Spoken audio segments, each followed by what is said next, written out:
In this edition of the Parliament Report, Financial Secretary says budget cuts not influenced by the IMF. Government threatens to publish the names of delinquent taxpayers, and a promise to roll out broadband in schools. Financial Secretary Dr. Wesley Hughes has dismissed suggestions that the cut in the size of the 2010-2011 budget is a result of directives from the International Monetary Fund, the IMF. Dr. Hughes' comments came against the background of an assertion made by Central Kingston Member of Parliament Ronald Thwaites, who suggested that the reduction represents strangulation and may have been ordered by the IMF. The Financial Secretary was responding to questions from members of the Public Administration and Appropriations Committee, the PAAC, on March 16. The committee was examining the second supplementary estimates of expenditure in Gordon House. Last year, Jamaica entered into a 27-month standby arrangement with the multilateral agency to borrow up to US $1.27 billion to support its medium-term economic program and cushion the effects of the global economic meltdown. The national budget has been reduced by $6.3 billion, down from the $503 billion which was approved in April last year. At the committee sitting, 7 of the 15 members turned up to examine the estimates. The members who showed up were Dr. Wickham McNeil, the chairman, Dr. St. Aubin Bartlett, Franklin Witter, Fitz Jackson, Philip Paulwell, Dr. Maurice Guy, and Ronald Thwaites. The 8 members who did not turn up include Robert Montague, Ernest Smith, Gregory Mayer, Tarn Peralto, Michael Stern, Othniel Lawrence, D.K. Duncan, and Ian Hales.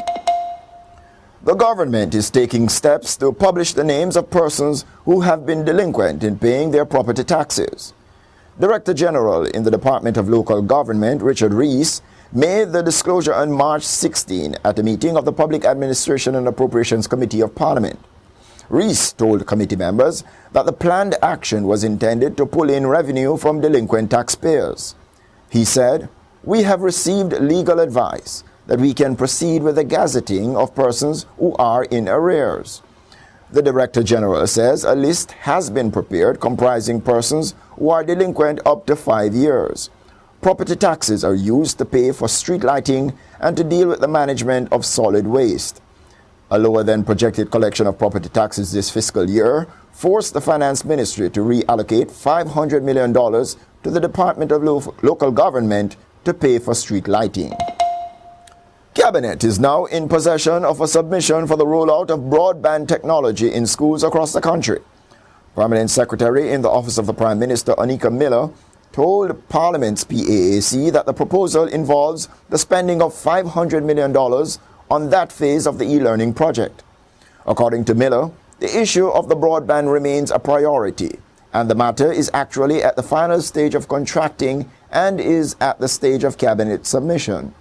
She says the broadband rollout is expected early in the new financial year, which begins in April. Committee member Philip Paulwell had raised the concerns about a $619 million cut in the capital budget for the e-learning project. Secondary schools have already been outfitted with computers, but many of these do not have internet access. At the start of the financial year in 2010, $1.2 billion was set aside for the e-learning project. However, its budget has been cut to $630 million.